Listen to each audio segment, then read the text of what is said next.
This video is sponsored by Studio Bebop and YugiOhPrices.com for all your pricing needs. Now available on the App Store. For more information, check the description below. What's up guys, this is Lintheo doing a deck profile of my Utopia deck. Basically this is a bit of a fun deck. It does stand up to a surprising amount of the meta decks, you know. Like dragons really struggle against this, which is really funny, but I'll show you why. So this is my take on it. I haven't really been inspired by Asianized White Dragon. I've had this deck for ages. I've just been kind of testing it a lot. And just kind of getting to grips with it, and I didn't really want to show something that was like kind of like a little bit of a, you can consider it a one-trick pony, but you know, it's the main, just to consistently get like the main bits out. So yeah, so without further ado, we'll get into it. It's 40 cards in the actual main deck, so yeah, we'll go into it. So kick us off, we have the equips. I have 2 Lightning Edge and 2 Tornado Bringer. Tornado Bringer basically means ZW cards and the card it's equipped to, so the Utopia card, can't be targeted by card effects. Then Lightning Blade means ZW cards can't be destroyed by card effects. And if the equipped card would be destroyed, you can just send this to the graveyard instead. This gives it 1200 attack, this gives it 1300 attack. So if you have both of them equipped, you gain an extra 2500, making a normal Utopia 5k. So yeah, it's really cool. Love these cards. They are just really nice. You can equip them from your hand or on the field to a card, to Utopia card. So if you've got this on the field, you can equip it to Utopia, or if you've got it in hand, you can equip it to Utopia. So that goes for all of them really. But yeah, they're the 2 that I prefer. They're the 2 that I like, and they're the 2 that are most effective in my opinion. Then we have 2 Photon Thrasher. Really cool card. A lot of people forget that you can special summon it when your opponent has an XYZ as well, not just you. So that's a very important one to know. This is just level 5s. And then 2 Solar Windjammer. This is basically for Leo Arms. Just to kind of get to him a lot quicker, so then you can search out your pieces and you can do mass damage. So yeah, they're the level 5s. Going on to the level 4s, we have 3 Star Drawing. Such a good card. This card is amazing.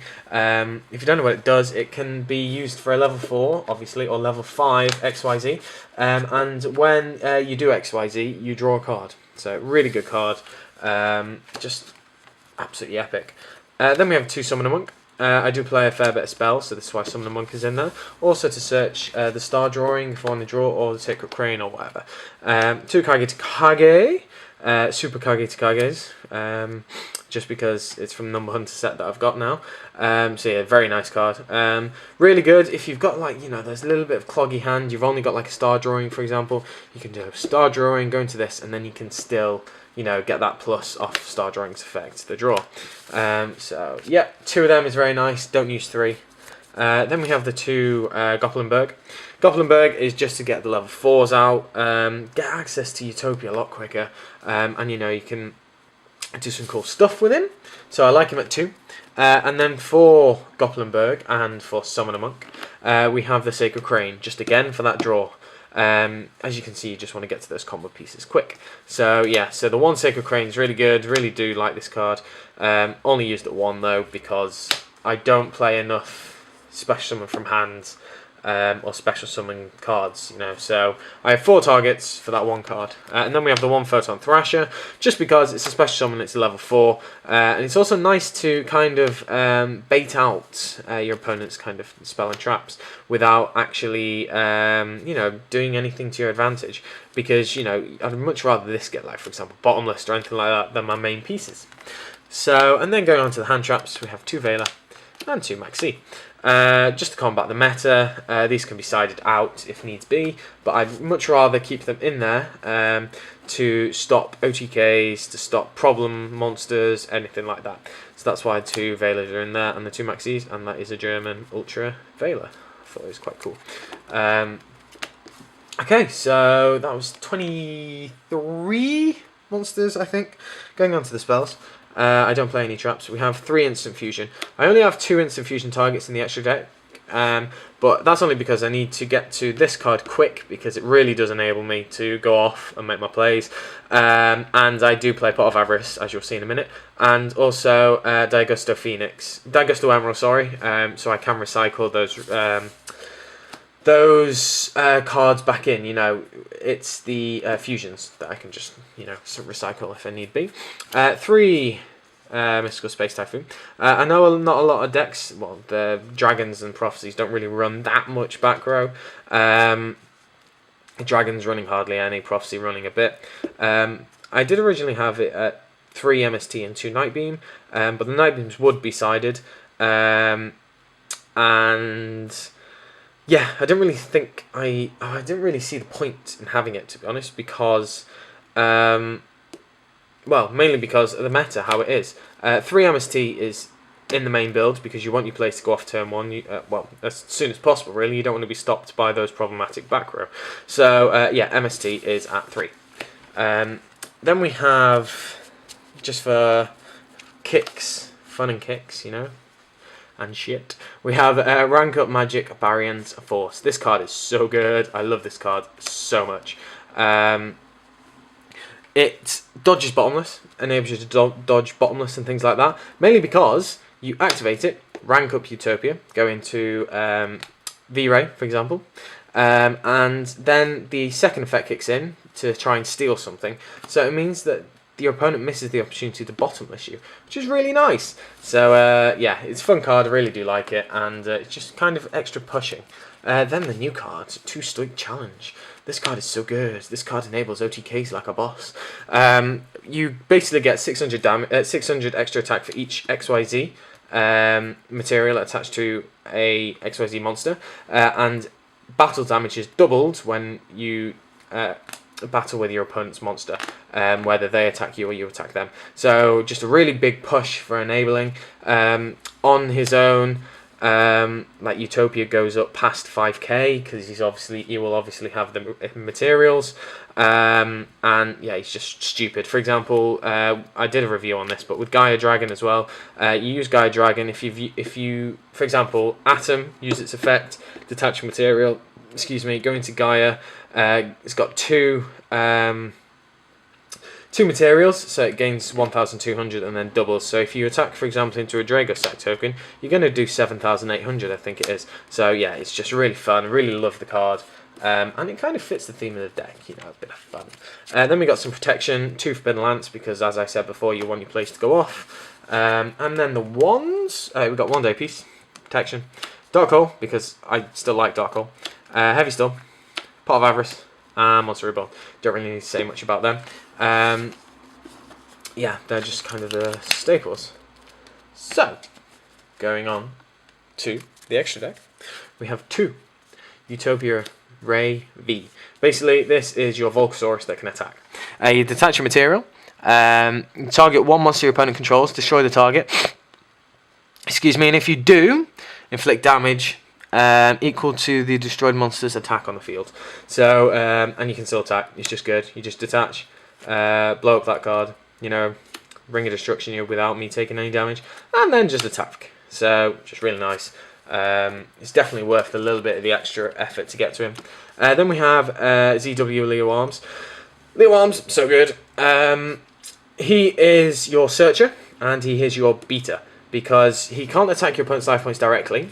But if you've got both materials or 1 material, which you will have attached to a Utopia when this is out, you necessarily won't need to attach this to Utopia. Yes, Utopia gets an extra 3k, and obviously can attack your opponent's life points directly, but keep this card out because he's protected by all your equips. Because don't forget, ZW Lightning Blade and Tornado say ZW card you control. He is a ZW card, so he can't be Dark Cold. He can't be targeted by card effects. Different things like that. It's just so good. So, you can keep him out, and then when you really want to push for game, make Utopia stupid. So, yeah, he's really useful to get to. Really love the card. Then we have the 1 Volcasaurus, just in case you can't get to the actual Utopia card. You've got a problem monster in the way. Get rid of it. Burn him. Nice. Then going on to the level 4s. We have 3 Utopia, the main bread and butter extra deck card of the deck. 3 is not excessive. You can go through 3. I have gone through 3 in one match. I've gone through 5 in total because I pot of Avarist, and I pot of Avarist 2 back and 2 of the equips as well, and another thing, and ended up drawing 1 of the equips. I already had 1 in hand, and managed to get Utopia out and just went so I just did it again. 5k Utopia, good luck. So yeah, it's really good. Don't forget, so many people try and do this. I have Utopia with both equips, and they summon, for example, against dragons, they summon Dragosak or Big Eye, and I'm like, okay, you're gonna try and pop it. Yeah, you're gonna try and pop it, aren't you? Yeah, you can't do that. You can't target any of my monsters. Good luck. So like the outs are like Dark Hole, and even then it can just get rid of Lightning Blades. So it's just so good. Then we have the 1 Utopia Ray, just because you can kind of, with Stoic Challenge, you can overlay this on Utopia just to get some extra attack, an extra 600, and obviously it does have its effect. Then the level 4s, I'll just quickly do these. We have Daigostal Emerald for the reasons I said before about recycling. Shotmaster, because it's Shotmaster, I think it should be in a lot of extra decks that have access to a level 4, but I don't go into him that often, but he is there just in case. Maystroke and Abyss Dweller, so they're kind of staples. And then the last 2 are the instant fusion targets. Carbonara Warrior, just because I run Thrasher, so I can do Warriors if I really want. I don't really have any specific level for XYZ Warrior targets, but it's there if I need it. And Reborn Nightmare, only because I love the card. It's one of my favourite cards of all time. And he's a great Monster Reborn target for me. If my opponent gets it, it's a little bit annoying, but yeah, he's just really good because you just Monster Reborn him and be like, bosh, here we go. So yeah, so that's basically it, guys. I hope you enjoyed the video. Kind of something that I just want to show you. The Unbreakable field is basically this. I wouldn't say it's not. It isn't unbreakable, completely unbreakable. There is no way around. You can't do anything, but it's very difficult. So what does this field mean to your opponent? This means that ZW cards can't be destroyed or targeted by your opponent's card effects. Okay, so for example, Pfeiffer's Bear. Pfeiffer's Bear can't target any of these with his effect, right? So his pop effect, so he can't do anything with it. Big Eye can't target any of them. Dragosak can't target any of them. The list goes on. So these 2 are obviously equipped to the Utopia, so they'll always be equipped to a Utopia target. And then this is just here, so which is protected by these because it's on the field. So Utopia stands at 5k. This stands at 3k. So this can get rid of some monsters and poke. This can just poke your life points, opponent's life points, or you can activate the effect to equip it. Still gets the protection, so if it's equipped to it or isn't equipped to it, still gets the protection where it can't be destroyed or targeted. And you now got a Utopia on 8k. One thing that I will say is if you have these in hand, 2 in hand, and you haven't equipped to anything, always equip Lightning Blade first. Always. Because if someone has a set MST and you equip that, you're going to have a bad time. So you equip the Lightning Blade, equip that, and you're all good. Even if you equip and they chain MS to the equip, doesn't matter. It's not like an activation. The effect isn't an activation where it can miss the timing. So for example, like a Abyss Sphere, you still get the effect. They MST it, they heavy storm you, you can laugh in their face. So yeah, that's basically it, guys. I hope you enjoyed the video. Do let me know what you think of the deck, and comment down below, like, subscribe, and yeah, cheers guys, thank you very much.